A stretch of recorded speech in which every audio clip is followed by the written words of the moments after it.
ಓಂ ಶ್ರೀ ಗುರು ಬಸವಲಿಂಗಾಯ ನಮಃ. ಶ್ರೀ ಬಸವ ಟಿವಿಯ ಸಮಸ್ತ ಸಹೃದಯ ವೀಕ್ಷಕ ಬಂಧುಗಳಿಗೆ ಶರಣು ಶರಣಾರ್ಥಿ. ವರಗುರು ಶರಣರ ಚಟುವಟಿಕೆಗಳ ಲವಲವಿಕೆಯ ನವಚೇತನವ ನೀಯುವ ವಾಚಸ್ಪತಿಗಳ ವಾಗ್ಜಾಲ ಮಣಿಮಾಲೆಯಾದ ವಚನವಾಣಿ ಕಾರ್ಯಕ್ರಮಕ್ಕೆ ತಮ್ಮೆಲ್ಲರಿಗೂ ಆತ್ಮೀಯವಾದಂಥ ಸ್ವಾಗತ ಸುಸ್ವಾಗತ.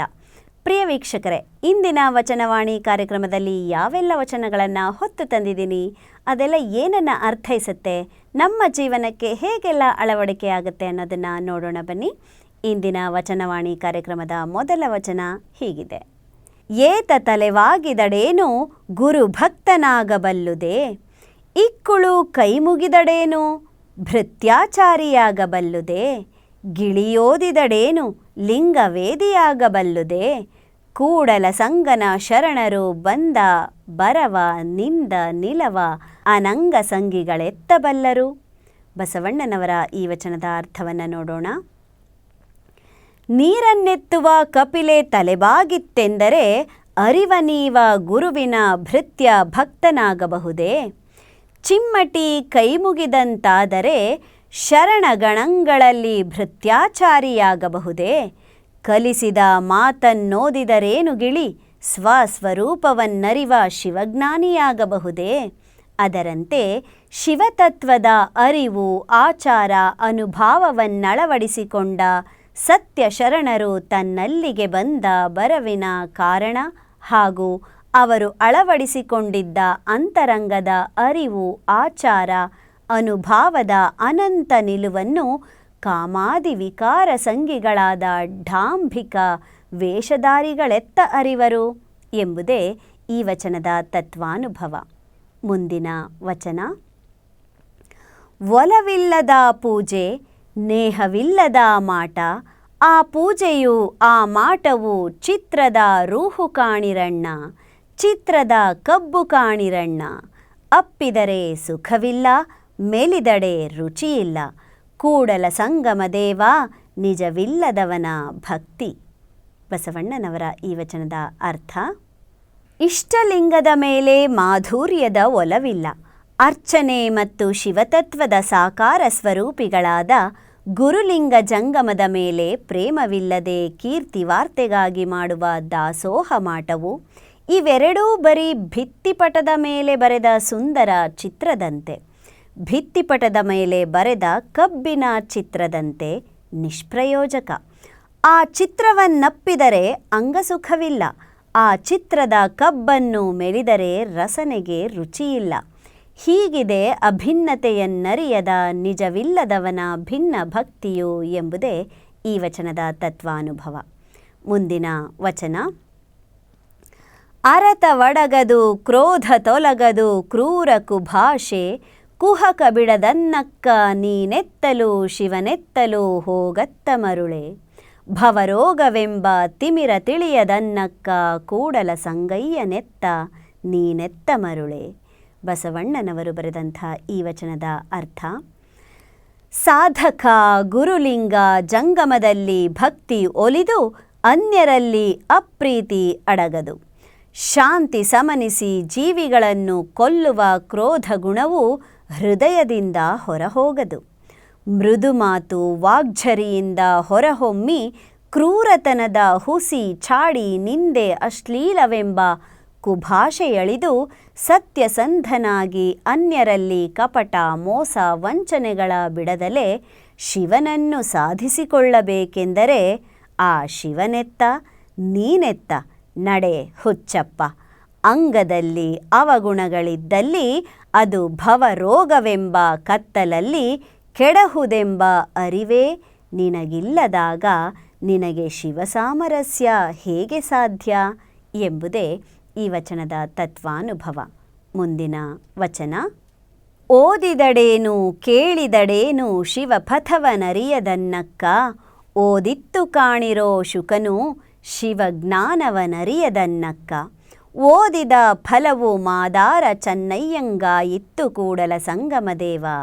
ಬಸವಣ್ಣನವರ ಈ ವಚನದ ಅರ್ಥ: ವೇದಾಗಮ ಪುರಾಣೇತಿಹಾಸ ಮುಂತಾದ ಶಾಸ್ತ್ರವನ್ನೋದಿದರೇನು, ಬಲ್ಲವರಿಂದ ಕೇಳಿದರೇನು, ತನ್ನ ತಾನರ್ಚಿಸಿಕೊಂಬ ಶಿವಾದ್ವೈತ ಭಕ್ತಿಯಿಂದ ಲಿಂಗಾಂಗ ಸಾಮರಸ್ಯವನ್ನೀವ ಶಿವಪಥವನರಿಯದೆ ಗಿಳಿಯು ತನ್ನ ತಾನರಿವ ಶಿವಜ್ಞಾನವನ್ನರಿಯದೆ ಓದಿತ್ತಾದರೂ ಪ್ರಯೋಜನವೇನು?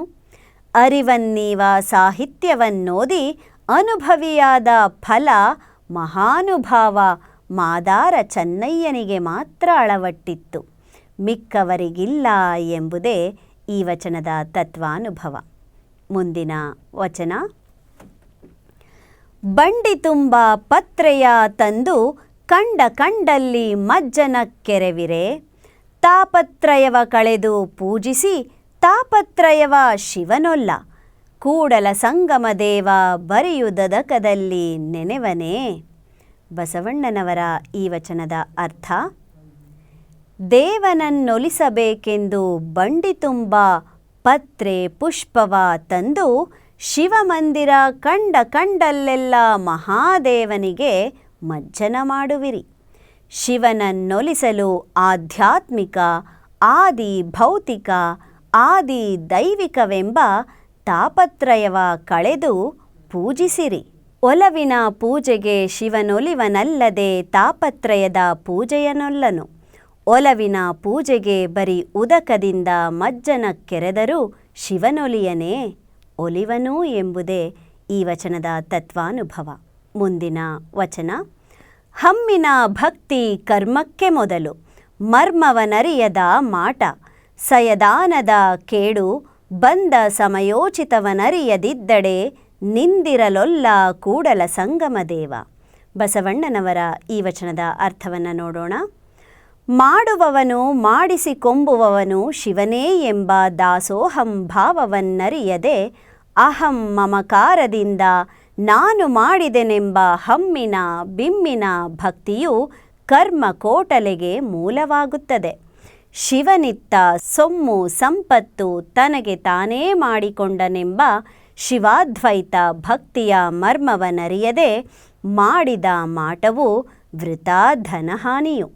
ಶರಣರು ಬಂದ ಬರವನರಿದು ದಾಸೋಹಂ ಭಾವದಿ ಸೇವೆ ಸಮರ್ಪಿಸದಿದ್ದರೆ ಅಂಥವರ ಮನದಲ್ಲಿ ಶಿವನು ಇರನು ಎಂಬುದೇ ಈ ವಚನದ ತತ್ವಾನುಭವ. ಮುಂದಿನ ವಚನ. ದ್ವೈತಾದ್ವೈತವನೋದಿ ಏನ ಮಾಡುವಿರಯ್ಯ, ನಮ್ಮ ಶರಣರಿಗೆ ಉರಿಗೆ ಅರಗಾಗಿ ಕರಗದನ್ನಕ್ಕ, ಸ್ಥಾವರ ಜಂಗಮ ಒಂದೇ ಎಂದು ನಂಬದನ್ನಕ್ಕ, ಕೂಡಲ ಸಂಗಮ ದೇವ ಬರೀ ಮಾತಿನ ಮಾಲೆಯಲೇ ಏನಿಹುದು. ಬಸವಣ್ಣನವರ ಈ ವಚನದ ಅರ್ಥವನ್ನು ನೋಡೋಣ. ವೇದಾಂತ ಸಿದ್ಧಾಂತ ಶಾಸ್ತ್ರಗಳ ಶಬ್ದ ಜಾಲದ ದ್ವೈತ ಮತ್ತು ಅದ್ವೈತವನ್ನೋದಿ ಏನು ಮಾಡುವಿರಿ? ನಮ್ಮ ಶರಣರ ಕ್ರಿಯಾ ಸ್ವರೂಪವಾಗಿ ತೋರುವ ಸ್ಥಾವರ ಜಗತ್ತು, ಜ್ಞಾನ ಚೇತನ ಸ್ವರೂಪವಾದ ಜಂಗಮ ಶಿವತತ್ವವೆಂಬೆರಡೂ ಒಂದೇ ಪರಶಿವತತ್ವವೆಂದರಿಯದೆ, ಹೇ ಶಿವನೇ, ಜಡ ಜಗತ್ತು, ಚೇತನ, ಜಂಗಮ ಶಿವತತ್ವ ಒಂದೆಂದರಿಯದೆ ಬುದ್ಧಿಯ ಬಲದ ಬರಿ ಮಾತಿನ ಮಾಲೆಯಿಂದೇನು ಸಾಧ್ಯಬಹುದು? ಇಲ್ಲ ಎಂಬುದೇ ಈ ವಚನದ ತತ್ವಾನುಭವ. ಮುಂದಿನ ವಚನ. ಕಲ್ಲನಾಗರ ಕಂಡರೆ ಹಾಲ ನೆರೆಯೆಂಬರು, ದಿಟನಾಗರ ಕಂಡಡೆ ಕೊಲ್ಲೆಂಬರಯ್ಯ, ಉಂಬ ಜಂಗಮ ಬಂದಡೆ ನಡೆಯೆಂಬರು, ಉಣ್ಣದ ಲಿಂಗಕ್ಕೆ ಬೋನವ ಹಿಡಿಯೆಂಬರಯ್ಯ. ನಮ್ಮ ಕೂಡಲ ಸಂಗನ ಶರಣರ ಕಂಡು ಉದಾಸೀನವ ಮಾಡಿದಡೆ ಕಲ್ಲು ತಾಗಿದ ಮಿಟ್ಟೆಯಂತಿಪ್ಪರಯ್ಯ. ಬಸವಣ್ಣನವರು ಬರೆದಂಥ ಈ ವಚನದ ಅರ್ಥವನ್ನು ನೋಡೋಣ. ಮೂಢ ಮಾನವರು ಕಲ್ಲಲ್ಲಿ ಕಟೆದ ನಾಗರ ಮೂರ್ತಿಯ ಕಂಡೊಡನೆ ಅದಕ್ಕೆ ಹಾಲ ನೆರೆದು ಭಕ್ತಿಯ ಮಾಡೆಂಬುವರು. ಅದೇ ನಿಜವಾದ ಜೀವಂತ ನಾಗರ ಕಂಡರೆ ನಮ್ಮನ್ನು ಕಡಿದು ಕೊಲ್ಲುತ್ತದೆ, ಅದನ್ನು ಕೊಲ್ಲಿರೋ ಎಂಬುವರು. ಅದರಂತೆ ಉಪಾಧಿ ಭಕ್ತರು ಶಿವಚೇತನ ಎಂಬುವ ಜಂಗಮ ಹಸಿದು ಬಂದರೆ ಮುಂದಿನ ಮನೆಗೆ ನಡೆ ಎಂಬರು. ಗುಡಿಯಲ್ಲಿಯ ಉಣ್ಣದ ಸ್ಥಾವರ ಲಿಂಗಕ್ಕೆ ನೈವೇದ್ಯವನ್ನರ್ಪಿಸಿ ಎಂದೆಂಬುವರು. ಶಿವತತ್ವವನ್ನು ತನ್ನಂಗದಲ್ಲಿ ಅಳವಡಿಸಿಕೊಂಡ ಸತ್ಯ ಶರಣರನ್ನು ಕಂಡು ಶಿವನೆಂದು ಭಾವಿಸದೆ ಉದಾಸೀನ ಮಾಡಿದರೆ ಅಂತಹ ಅರೆಭಕ್ತರ ಬಾಳು ಕಲ್ಲು ಬಡಿದ ಮಣ್ಣಿನಂತೆ ನಷ್ಟವಾಗುವುದು ಎಂಬುದೇ ಈ ವಚನದ ಅರ್ಥವಾಗಿದೆ. ಮುಂದಿನ ವಚನ: ಹಾವಾಡಿಗನು ಮೂಕೊರತಿಯ ತನ್ನ ಕೈಯಲ್ಲಿ ಹಾವು, ಮಗನ ಮದುವೆಗೆ ಶಕುನ ನೋಡಹೋಹಾಗ, ಇದಿರಲೊಬ್ಬ ಮೂಕೊರತಿಯ ಹಾವಾಡಿಗನ ಕಂಡು ಶಕುನ ಹೊಲ್ಲೆಂಬ ಚದುರನ ನೋಡ. ತನ್ನ ಸತಿ ಮೂಕೊರತಿ ತನ್ನ ಕೈಯಲ್ಲಿ ಹಾವು, ತಾನು ಮೂಕೊರೆಯ ತನ್ನ ಭಿನ್ನವನ ಅರಿಯದೆ, ಅನ್ಯರನೆಂಬ ಕುನ್ನಿಯ ನೇನೆಂಬೆ ಕೂಡಲ ಸಂಗಮದೇವ. ಬಸವಣ್ಣನವರ ಈ ವಚನದ ಅರ್ಥವನ್ನು ನೋಡೋಣ. ಮೂಗು ಕೊಯ್ದ ಮೂಕೊರತಿ ಹಾವಾಡಿಗನೊಬ್ಬ ತನ್ನ ಕೈಯಲ್ಲಿ ಹಾವು ಹಿಡಿದು ಮಗನ ಮದುವೆಗೆಂದು ಶುಭ ಅಶುಭ ಶಕುನವ ನೋಡಲು ಜೋಯಿಸನಲ್ಲಿಗೆ ಹೋಗುವಾಗ, ತನ್ನೆದುರಿನಲ್ಲೊಬ್ಬ ತನ್ನಂತವನೇ ಮೂಕೊರತಿ ಹಾವಾಡಿಗನನ್ನು ಕಂಡು ಇದು ಅಪಶಕುನವಾಯಿತೆಂದು ಮರುಗುವ ಅವನ ಬುದ್ಧಿಯ ನೋಡಿರಿ. ಅಷ್ಟೇ ಸಾಲದೆ ಅವನ ಮನೆಯಲ್ಲಿ ಅವನ ಸತಿಯೂ ಮೂಗಿಲ್ಲದ ಮೂಕೊರತಿ, ತಾನೂ ಮೂಗಿಲ್ಲದ ಮೂಕೊತೆಯ ತನ್ನ ಕೈಯಲ್ಲಿ ಅಪಶಕುನವಾದ ಹಾವು ಬೇರೆ ಇದೆ. ಅಬ್ಬ, ಇಷ್ಟಿದ್ದು ತಾನು ಅಪಶಕುನ ಎಂಬುದನ್ನರಿಯದೆ ಅನ್ಯರನ್ನು ಅಪಶಕುನ ಎಂದು ಶುನಿಯ ಶಿಶುವನೇನೆಂಬಬೇಕು ಎಂಬುದೇ ಈ ವಚನದ ತತ್ವಾನುಭವವಾಗಿದೆ. ಮುಂದಿನ ವಚನ: ನಿತ್ಯವಿಲ್ಲದ ಭಕ್ತಿ 10,000 ಕಾಲ ಮಾಡಿದಡೇನು, ನಿಷ್ಠೆಯಿಲ್ಲದ ಪೂಜೆಯನೇಸು ಕಾಲ ಮಾಡಿದಡೇನು, ಭಾವನೆಲೆಗೊಳ್ಳದನ್ನಕ್ಕರ, ನಿಜವಿಲ್ಲದ ಪ್ರಸಾದವನೇಸು ಕಾಲ ಕೊಂಡಡೇನು, ಅಭ್ಯಾಸವಾಯಿತಲ್ಲದೆ ಸಹಜವಲ್ಲ, ಸಮ್ಮತವಲ್ಲ. ಒಬ್ಬರ ಕಂಡೊಬ್ಬರು ಮಾಡುವರಲ್ಲದೆ, ತಮ್ಮ ತಾವು ಜ್ಞಾನಿಗಳಲ್ಲಿ ವಿಚಾರಿಸಿಕೊಳ್ಳಲರಿಯದೆ, ಇಂತಪ್ಪವರ ಭಕ್ತರೆನ್ನಲಾಗದು, ಮಹೇಶ್ವರರೆನ್ನಲಾಗದು. ಕೂಡಲ ಚನ್ನ ಸಂಗಮ ದೇವ, ನೀ ಸಾಕ್ಷಿಯಾಗಿ ಛೀ ಎಂದು ಕಳೆವನು. ಚನ್ನ ಬಸವಣ್ಣನವರ ಈ ವಚನದ ಅರ್ಥವನ್ನು ನೋಡೋಣ. ತನ್ನ ತಾನರ್ಚಿಸಿಕೊಂಬ ಷಟ್ಸ್ಥಲ ಸುಪಥದ ಶಿವಾದ್ವೈತ ಸತ್ಯ ನಿತ್ಯವಲ್ಲದ ಭಿನ್ನ ಭಕ್ತಿಯು 10,000 ವರ್ಷ ಮಾಡಿದರೂ ಅದರಿಂದ ಪ್ರಯೋಜನವೇನು? ಇಷ್ಟಲಿಂಗದಲ್ಲಿ ನಿಷ್ಠೆ ನೆಲೆಗೊಳ್ಳದ ಪೂಜೆ ಎಷ್ಟು ಹೊತ್ತು ಮಾಡಿದರೂ ಪ್ರಯೋಜನವೇನು? ತನು ಮನ ಭಾವಗಳಲ್ಲಿ ಶುದ್ಧ ಸಿದ್ಧ ಪ್ರಸಿದ್ಧವೆಂಬ ನಿಜ ಶಿವ ಪ್ರಸಾದ ನೆಲೆಗೊಳ್ಳದಿದ್ದರೆ, ಅಂತಹ ಸಹಜವಲ್ಲದ ಶರಣರ ತತ್ವ ಸಮ್ಮತವಲ್ಲದ ಭಿನ್ನ ಭಾವಿಗಳ ಪ್ರಸಾದ ಎಷ್ಟು ಕಾಲ ಕೊಂಡರೂ ಬರೀ ರೂಢ ಸಾಂಪ್ರದಾಯಿಕ ಪ್ರಸಾದದಿಂದ ಪ್ರಯೋಜನವೇನು? ಇವೆಲ್ಲವೂ ಮಹಾಶರಣರೆನಿಸುವ ಮಹಾಜ್ಞಾನಿಗಳಲ್ಲಿ ಅರಿದು ಆಚರಿಸದೆ ಒಬ್ಬರ ಕಂಡೊಬ್ಬರು ಮಾಡುವ ಅಂಧ ಅನುಕರಣೆಯ ಸಂಪ್ರದಾಯ. ಇಂತಹ ಅಂಧ ಭಕ್ತಿಯ ಅನುಸರಿಸುವವರಿಗೆ ಷಟ್ಸ್ಥಲ ಪಥದ ಭಕ್ತರೆನ್ನಕೂಡದು, ಮಹೇಶ್ವರನೆನ್ನಕೂಡದು. ಅಲ್ಲದೆ ಮಹಾಲಿಂಗ ಸಾಕ್ಷಿಯಾಗಿ ಛೀ ಎಂದು ಧಿಕ್ಕರಿಸಬೇಕು ಎಂಬುದೇ ಈ ವಚನದ ತತ್ವಾನುಭವವಾಗಿದೆ. ಮುಂದಿನ ವಚನ: ವೀರವೃತ್ತಿ ಭಕ್ತನೆಂದು ಹೊಗಳಿಸಿಕೊಂಬಿರಿ ಕೇಳಿರಯ್ಯ, ವೀರನಾದರೆ ವೈರಿಗಳು ಮೆಚ್ಚಬೇಕು, ವೃತ್ತಿಯಾದರೆ ಅಂಗನೆಯರು ಮೆಚ್ಚಬೇಕು, ಭಕ್ತನಾದಡೆ ಜಂಗಮ ಮೆಚ್ಚಬೇಕು. ಈ ನುಡಿಯೊಳಗೆ ತನ್ನ ಬಗೆಯಿರಿ, ಬೇಡಿದ ಪದವಿಯ ನೀವ ಕೂಡಲ ಸಂಗಮದೇವ. ಬಸವಣ್ಣನವರ ಈ ವಚನದ ಅರ್ಥವನ್ನು ನೋಡೋಣ. ವೀರ ಜಯಶೀಲ ಭಕ್ತನೆಂದು ಭಾವುಕ ಜನಗಳಿಂದ ಹೊಗಳಿಸಿಕೊಂಬವರೇ ಕೇಳಿರಿ ಕೇಳಿರಿ, ತಾನು ವೀರನಾದರೆ ವೈರಿಗಳೂ ಸಹ ತನ್ನವರೆಂದು ನಿರಾತಂಕವಾಗಿ ಮೆಚ್ಚಿಕೊಳ್ಳಬೇಕು. ಜಯಶೀಲ ತಾನಾದರೆ ಅಂಗ ಮನಭಾವಗಳಲ್ಲಿ ಅವಿಕಾರಿಯಾದ ನಿಲವ ಕಂಡು ಅಂಗನೆಯರು ತನ್ನಣ್ಣ ತಮ್ಮ ತಂದೆಯೆಂದು ನಿಸ್ಸಂಶಯವಾಗಿ ಮೆಚ್ಚಿಕೊಂಡಿರಬೇಕು. ಈ ತೆರನಾದ ಶರಣರ ವಚನವ ಪಾಲಿಸಿದ್ದಲ್ಲಿ ತಾನಿಷ್ಟಪಡುವ ಶಿವ ಪದವ ನೀವನು ಶಿವನು ಎಂಬುದೇ ಈ ವಚನದ ತತ್ವಾನುಭವವಾಗಿದೆ. ಮುಂದಿನ ವಚನ. ಭಕ್ತಂಗೆ ಪೃಥ್ವಿಯೇ ಅಂಗ, ಆ ಅಂಗಕ್ಕೆ ಶುಚಿತ್ವವೇ ಹಸ್ತ, ಆ ಹಸ್ತಕ್ಕೆ ಕರ್ಮಸಾಧಕ್ಯ, ಆ ಸಾಖ್ಯಕ್ಕೆ ಕ್ರಿಯಾಶಕ್ತಿ, ಆ ಶಕ್ತಿಗೆ ಆಚಾರವೇ ಲಿಂಗ, ಆ ಲಿಂಗಕ್ಕೆ ನಿವೃತ್ತಿಯೇ ಕಲೆ, ಆ ಕಲೆಗೆ ಘ್ರಾಣೇಂದ್ರಿಯವೇ ಮುಖ, ಆ ಮುಖಕ್ಕೆ ಸುಪರಿಮಳವೇ ದ್ರವ್ಯಗಳನ್ನು ರುಚಿ ತೃಪ್ತಿಯರಿದು ಸದ್ಭಕ್ತಿಯಿಂದರ್ಪಿಸಿ ಸುಗಂಧ ಪ್ರಸಾದವ ಭೋಗಿಸುತಿಹನು ಕೂಡಲ ಚನ್ನಸಂಗ ನಿಮ್ಮ ಭಕ್ತನು.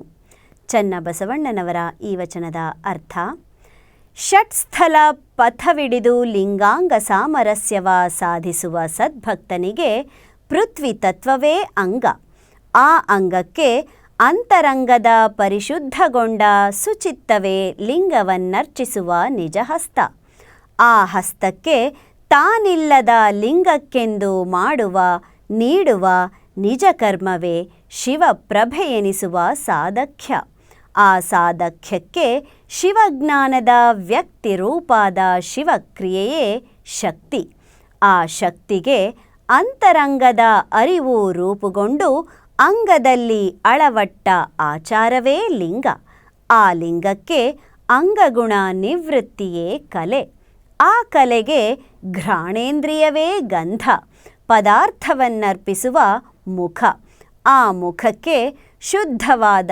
ಸುಪರಿಮಳ ಸುಗಂಧ ಪದಾರ್ಥಗಳನ್ನು ನಿಜ ರುಚಿ ನಿತ್ಯ ತೃಪ್ತಿಯನ್ನನುಭವವನ್ನರಿತು ಶಿವಾದ್ವೈತ ಸದ್ಭಕ್ತಿಯಿಂದ ಆಚಾರಲಿಂಗಕ್ಕರ್ಪಿಸಿ ಸುಗಂಧ ಪ್ರಸಾದ ಭೋಗವನ್ನನುಭವಿಸುತ್ತಿರುವಾತನೇ ನಿಮ್ಮ ನಿಜ ಭಕ್ತನು. ಎಲೆ ಶಿವನೇ, ಅವನೇ ನಿನ್ನ ನಿಜ ಭಕ್ತನು ಎಂದು ಹೇಳುವುದೇ ಈ ವಚನದ ತತ್ವಾನುಭವವಾಗಿದೆ. ಮುಂದಿನ ವಚನ.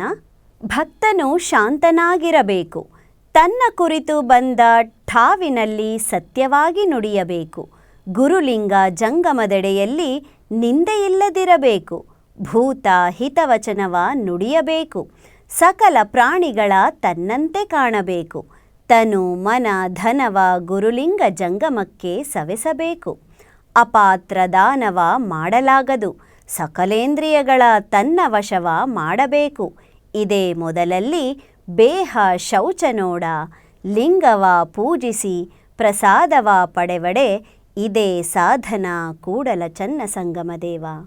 ಚನ್ನ ಬಸವಣ್ಣನವರ ಈ ವಚನದ ಅರ್ಥವನ್ನು ನೋಡೋಣ. ಶ್ರದ್ಧಾ ಭಕ್ತಿಯಿಂದ ಆಚಾರಲಿಂಗವನ್ನರ್ಚಿಸುವ ಸದ್ಭಕ್ತನು ಚಿತ್ತ ಚಂಚಲವಳಿದು ವಿಕೃತ ವಿಕಾರವಳಿದು ಸದಾ ಶಾಂತನಾಗಿರಬೇಕು. ತಾನು ಮಾತೊಂದು ನುಡಿವ ಪ್ರಸಂಗ ಒದಗಿದಲ್ಲಿ ಮುನ್ನ ವಿವೇಕದಿಂದ ವಿವೇಚಿಸಿ ಸತ್ಯವಾದುದನ್ನೇ ನುಡಿಯಬೇಕು. ಅರಿವನಿತ್ತ ಗುರು, ಅನುಸಂಧಾನದ ನಿಜ ನೆಲೆಯಾದ ಲಿಂಗ, ಅನುಭಾವದ ನಿಜ ರೂಪಾದ ಜಂಗಮ, ಈ ಮೂರೂ ಶಿವತತ್ವದ ವ್ಯಕ್ತರೂಪೆಂದರಿದು ನಿಂದಿಸದೆ ವಂದ್ಯನಾಗಿರಬೇಕು. ಭೌತ ಜಗದ ಜೀವಿಗಳಿಗೆಲ್ಲ ಹಿತವಾದ ಮಿತ ಮಾತು ಶಿವನ ವಚನವಾಗಿ ನುಡಿಯಬೇಕು. ಮಾನವಾದಿ ಸಕಲ ಪ್ರಾಣಿಗಳ ಸುಖ ದುಃಖಗಳು ತನ್ನ ಸುಖ ದುಃಖಗಳೆಂದು ಕಾಣಬೇಕು. ತನು ಅರುವಿನ ಗುರುವಿಗೆ ಮನಘನಲಿಂಗಕ್ಕೆ ಧನ ಜ್ಞಾನ ಜಂಗಮ ಚೇತನಕ್ಕೆ ಸಮರ್ಪಿಸಬೇಕು. ಅಲ್ಲದೆ ಅಶನ ವ್ಯಸನಕ್ಕೆ ವ್ಯಯವಾಗುವ ಅಪಾತ್ರದಾನವ ಮಾಡಕೂಡದು.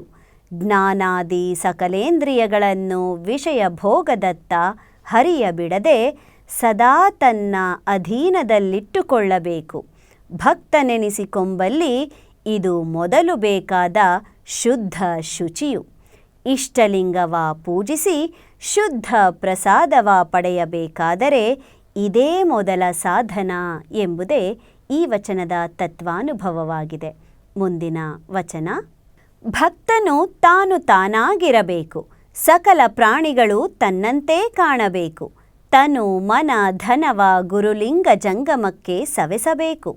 ಅಪಾತ್ರ ದಾನವ ಮಾಡಲಾಗದು, ಸಕಲೇಂದ್ರಿಯಗಳ ತನ್ನ ವಶವ ಮಾಡಬೇಕು. ಇದೇ ಮೊದಲಲ್ಲಿ ಬೇಹ ಶೌಚ ನೋಡ, ಲಿಂಗವ ಪೂಜಿಸಿ ಪ್ರಸಾದವಂ ಪಡೆವಡೆ, ಇದೇ ಸಾಧನ ನಮ್ಮ ಕೂಡಲ ಚನ್ನ ಸಂಗಯ್ಯನಲ್ಲಿ. ಚನ್ನಬಸವಣ್ಣನವರು ಬರೆದಿರುವಂಥ ಈ ವಚನದ ಅರ್ಥವನ್ನು ನೋಡೋಣ. ಅರಿವು ಆಚಾರ ಸಂಪನ್ನನಾದ ಸದ್ಭಕ್ತನು ಸದಾ ತನ್ನ ಶುದ್ಧಾಚರಣೆಯಂತೆ ತಾನಿರಬೇಕು. ಮಾನವಾದಿ ಸಕಲ ಪ್ರಾಣಿಗಳನ್ನು ತನ್ನ ಸ್ವರೂಪದಂತೆ ಕಂಡು ಆಚರಿಸಬೇಕು. ತನು ಅರಿವಿನ ಗುರುವಿಗೆ, ಮನ ಘನಲಿಂಗಕ್ಕೆ, ಧನ ಜ್ಞಾನ ಜಂಗಮಕ್ಕೆ ಸಮರ್ಪಿಸಬೇಕು. ಅಲ್ಲದ ಅಶನ ವ್ಯಸನಾದಿಗಳಿಗೆ ಸಲ್ಲುವ ಅಪಾತ್ರದಾನವ ಮಾಡಕೂಡದು. ಜ್ಞಾನೇಂದ್ರಿಯ ಕರ್ಮೇಂದ್ರಿಯಗಳನ್ನು ಸದಾ ತನ್ನ ವಶವ ಮಾಡಿಕೊಂಡಿರಬೇಕು. ಇಂತಿ ಶುದ್ಧಾಚರಣೆಯೇ ಮೊದಲು ಬೇಕಾದ ಶುಚಿಯು. ತನ್ನಿಷ್ಟಲಿಂಗವ ಪೂಜಿಸಿ ಶುದ್ಧ ಪ್ರಸಾದವ ಪಡೆಯಲು ಇಂತಿ ಸದಾಚಾರವೇ ಸಾಧನ ಎಂಬುದೇ ಈ ವಚನದ ತತ್ವಾನುಭವವಾಗಿದೆ. ಮುಂದಿನ ವಚನ. ಸದಾಚಾರದಲ್ಲಿ ನಡೆವವನ ಶಿವನಲ್ಲಿ ಭಕ್ತಿಯಾಗಿಪ್ಪವನ, ಶಿವಲಾಂಛನವ ಕಂಡಲ್ಲಿ ವಂದನೆಗೈಯುತ್ತಿಪ್ಪವನ, ಲಿಂಗ ಜಂಗಮವ ಒಂದೇ ಭಾವದಲ್ಲಿ ಕಂಡು ಭೃತ್ಯಾಚಾರ ಸದಾಚಾರಯುಕ್ತನಾಗಿರಬಲ್ಲರೆ ಭಕ್ತನ ಸ್ಥಳವಿದೆಂಬೆನಯ್ಯ ಮಹಾಲಿಂಗ ಗುರು ಶಿವಸಿದ್ಧೇಶ್ವರ ಪ್ರಭುವೆ. ಸಿದ್ಧಲಿಂಗೇಶ್ವರರು ಬರೆದಿರುವಂಥ ಈ ವಚನದ ಅರ್ಥವನ್ನು ನೋಡೋಣ. ಅಹಿಂಸಾ, ಸತ್ಯ, ಸಂಯಮ, ಸತ್ಕಾಯಕ ಮುಂತಾದ ಅರಿವಿನ ಸದಾಚಾರ ಸತ್ಪಥದಲ್ಲಿ ನಡೆಯುವ ತನ್ನ ಮೂಲ ನೆಲೆಯಾದ ಪರಶಿವನಲ್ಲಿ ಶಿವಾದ್ವೈತ ಭಕ್ತಿ ಸಂಪನ್ನನಾಗಿರುವ ಅರಿವಿನ ಚಿದ್ವಿಭೂತಿ ಜ್ಞಾನ ನೇತ್ರವೆನಿಪ ಶ್ರೀ ರುದ್ರಾಕ್ಷಿಗಳೆಂಬ ಶಿವಲಾಂಛನವ ಕಂಡವರಲ್ಲಿ ಶಿವರೂಪವೆಂದು ವಂದನೆಗೈಯುವ ಪರಶಿವ ತತ್ವದ ಚಿತ್ಕಳೆಯಾದ ಇಷ್ಟಲಿಂಗ ಮತ್ತು ಆ ಇಷ್ಟಲಿಂಗದ ಪ್ರಾಣಚೇತನವಾದ ಜ್ಞಾನಜಂಗಮ ಇವೆರಡೂ ಒಂದೇ ಪರಶಿವ ತತ್ವವೆಂಬ ಭಾವದಲ್ಲಿ ಕಂಡರಿದು ಭಕ್ತರಲ್ಲಿ ಭೃತ್ಯಾಚಾರಿಯಾಗಿ ಸರ್ವಾಂಗದಲ್ಲಿ ಸದಾಚಾರ ಸಂಪನ್ನನಾಗಿದ್ದರೆ ಅದು ಭಕ್ತಸ್ಥಳವೆಂಬೆನು ಎಂಬುದೇ ಈ ವಚನದ ತತ್ವಾನುಭವವಾಗಿದೆ. ಮುಂದಿನ ವಚನ. ಮನದಲ್ಲಿ ನಂಬಿಗೆ, ಮಾತಿನಲ್ಲಿ ಕಿಂಕುರ್ವಾಣ, ಬಿಡದೆ ಲಿಂಗ ಜಂಗಮ ಒಂದೇ ಎಂದು ಭಾವಿಸಿ ಪೂಜಿಸುವಾತನೇ ಸದ್ಭಕ್ತನು ನೋಡ ಅಖಂಡೇಶ್ವರ. ಷಣ್ಮುಖ ಶಿವಯೋಗಿಗಳ ಈ ವಚನದ ಅರ್ಥವನ್ನು ನೋಡೋಣ. ಮನದಲ್ಲಿ ಆಚಾರಲಿಂಗದಲ್ಲಿ ದೃಢ ವಿಶ್ವಾಸ, ಆಡುವ ಮಾತಿನಲ್ಲಿ ವಿನಯ, ಪರಶಿವತತ್ವ ಒಂದೇ ಗುರುಲಿಂಗ ಜಂಗಮ ಸ್ವರೂಪವಾಗಿದೆ ಎಂಬ ಭಾವವ ಬಿಡದೆ ಶ್ರದ್ಧಾ ಭಕ್ತಿಯಿಂದ ಪೂಜಿಸುವಾತನೇ ಸದ್ಭಕ್ತನು ಎಂಬುದೇ ಈ ವಚನದ ತತ್ವಾನುಭವವಾಗಿದೆ. ಮುಂದಿನ ವಚನ. ತನುವಂಚನೆ ಇಲ್ಲದೆ ಮಾಡುವಾತ ಭಕ್ತ, ಮನವಂಚನೆ ಇಲ್ಲದೆ ಕೂಡುವಾತ ಭಕ್ತ, ಧನವಂಚನೆ ಇಲ್ಲದೆ ನೀಡುವಾತನೇ ಸದ್ಭಕ್ತ ನೋಡ ಅಖಂಡೇಶ್ವರ. ಷಣ್ಮುಖ ಶಿವಯೋಗಿಗಳ ಈ ವಚನದ ಅರ್ಥವನ್ನು ನೋಡೋಣ. ತನುವಿನ ಕ್ರಿಯಾಚಾರದಲ್ಲಿ ವಂಚನೆಯಿಲ್ಲದೆ ಅರಿವಿನ ಗುರುವಿಗೆ ದಾಸೋಹ ಮಾಡುವಾತ ಭಕ್ತ, ಮನದ ಸೂಕ್ಷ್ಮ ಕ್ರಿಯೆಯಲ್ಲಿ ಒಂದಿನಿತು ವಂಚನೆ ಇಲ್ಲದೆ ಲಿಂಗ ಧ್ಯಾನಕ್ಕೆ ಸಮರ್ಪಿಸಿ ಲಿಂಗದಲ್ಲಿ ಕೂಡುವಾತ ಭಕ್ತ, ಧನವು ಇಂದು ನಾಳೆ ತನಗೆ ಬೇಕೆಂಬ ವಂಚನೆ ಇಲ್ಲದೆ ಲಿಂಗ ಜಂಗಮಕ್ಕೆ ನಿರ್ವಂಚನೆಯಿಂದ ನೀಡುವಾತ ಸದ್ಭಕ್ತನು ಎಂಬುದೇ ಈ ವಚನದ ತತ್ವಾನುಭವವಾಗಿದೆ. ಮುಂದಿನ ವಚನ. ಅರ್ಥ ಗುರುವಿನಲ್ಲಿ ಸವೆದು, ಪ್ರಾಣಲಿಂಗದಲ್ಲಿ ಸವೆದು, ಅಭಿಮಾನ ಜಂಗಮದಲ್ಲಿ ಸವೆದು, ಆ ಗುರುಲಿಂಗ ಜಂಗಮವೇ ತನ್ನ ಪ್ರಾಣವೆಂದು ತಿಳಿಯಬಲ್ಲಾತನೇ ಸದ್ಭಕ್ತನು ನೋಡ ಅಖಂಡೇಶ್ವರ. ಷಣ್ಮುಖ ಶಿವಯೋಗಿಗಳು ಬರೆದಿರುವಂಥ ಈ ವಚನದ ಅರ್ಥ. ಅಂತರಂಗದಲ್ಲಿ ಅರಿವೆಂಬ ಗುರುವನಳವಡಿಸಿಕೊಂಬ ಹಂಬಲದಲ್ಲಿ ಅರ್ಥ ಅಂದರೆ ಧನ, ಅದರ ಆಸೆ ಅಳಿಯಬೇಕು. ಹೊನ್ನು, ಹೆಣ್ಣು, ಮಣ್ಣು ಪಂಚಪ್ರಾಣವೆಂಬ ವಾಯುಪ್ರಾಣವು ಲಿಂಗವೇ ತನ್ನ ಪ್ರಾಣವೆಂಬಲ್ಲಿ ಪ್ರಾಣವು ಲಿಂಗದಲ್ಲಿ ಅಳಿಯಬೇಕು. ನಾನು ನನ್ನದೆಂಬ ಮಮಕಾರದ ಅಭಿಮಾನವು ತಾನು ಸಹಿತ ಸಕಲ ಸಂಪತ್ತು ಲಿಂಗದ ವ್ಯಕ್ತರೂಪಾದ ಜಂಗಮ ಲಿಂಗದ ಸೊತ್ತೆಂಬ ಭಾವದಲ್ಲಿ ಅಭಿಮಾನವು ಜಂಗಮದಲ್ಲಿ ಅಳಿಯಬೇಕು. ಇಂತಿ ಶಿವನ ಸಾಕಾರ ಸ್ವರೂಪಾದ ಗುರುಲಿಂಗ ಜಂಗಮವೇ ತನ್ನ ಪಂಚಪ್ರಾಣವೆಂದು ತಿಳಿಯಬಲ್ಲ ದೃಢ ವಿಶ್ವಾಸಿಯೇ ಸದ್ಭಕ್ತನು ಎಂಬುದೇ ಈ ವಚನದ ತತ್ವಾನುಭವವಾಗಿದೆ. ಮುಂದಿನ ವಚನ: ಭಕ್ತನಾದಡೆ ಲಿಂಗ ನಿಷ್ಠಾಪರನಾಗಿರಬೇಕು, ಭಕ್ತನಾದಡೆ ಜಂಗಮವೇ ಪ್ರಾಣವಾಗಿರಬೇಕು, ಭಕ್ತನಾದಡೆ ಅರ್ಥ ಪ್ರಾಣಾಭಿಮಾನಗಳು ಶಿವನ ಕೂಡಿರಬೇಕು ನೋಡ ಅಖಂಡೇಶ್ವರ. ಷಣ್ಮುಖ ಶಿವಯೋಗಿಗಳ ಈ ವಚನದ ಅರ್ಥವನ್ನು ನೋಡೋಣ. ಭಕ್ತನಾದರೆ ಅನ್ಯ ಭಿನ್ನ ದೈವಗಳ ಮರೆದು ಇಷ್ಟಲಿಂಗದಲ್ಲಿ ನಿಷ್ಠನಾಗಿರಬೇಕು, ಭಕ್ತನಾದರೆ ನಿರಾಕಾರಲಿಂಗದ ಸಾಕಾರ ಚೇತನವೇ ಆದ ಜಂಗಮವೇ ತನ್ನ ಪ್ರಾಣವಾಗಿರಬೇಕು, ಭಕ್ತನಾದರೆ ಅರ್ಥ, ಧನ, ಪ್ರಾಣ ಮತ್ತು ಅಭಿಮಾನಗಳು ಶಿವನ ಸೊಮ್ಮಾಗಿಸಿ ತಾನು ದಾಸೋಹಿಯಾಗಿರಬೇಕು ಎಂಬುದೇ ಈ ವಚನದ ತತ್ವಾನುಭವವಾಗಿದೆ. ಪ್ರಿಯ ವೀಕ್ಷಕರೇ, ಇಂದಿನ ವಚನವಾಣಿ ಕಾರ್ಯಕ್ರಮದಲ್ಲಿ ಕೇಳರಿತಂತಹ ಎಲ್ಲ ವಚನಗಳ ಸಂಗ್ರಹ ಹಾಗೂ ಅವುಗಳನ್ನು ಅರ್ಥೈಸಿರುವವರು ವಚನ ತತ್ವಾನುಭವ ಎಂಬ ಕೃತಿಯ ಲೇಖಕರಾದಂತಹ ಶ್ರೀ ಸಿದ್ದರಾಮೇಶ್ವರ ಶರಣರು ಬೆಲ್ದಾಳ. ಇವರ ಎಲ್ಲ ವಚನಗಳ ಅರ್ಥಗಳನ್ನು ಜೀವನಕ್ಕೆ ಅಳವಡಿಸಿಕೊಳ್ತಾ ಸುಸ್ಥಿರ ಸಮಾಜದತ್ತ ನಾವು ಸಾಗೋಣ ಅಂತ ಪರಿಭಾವಿಸ್ತಾ ಇಂದಿನ ಸಂಚಿಕೆಯನ್ನು ಇಲ್ಲಿಗೆ ಮುಗಿಸ್ತಾ ಇದ್ದೀನಿ.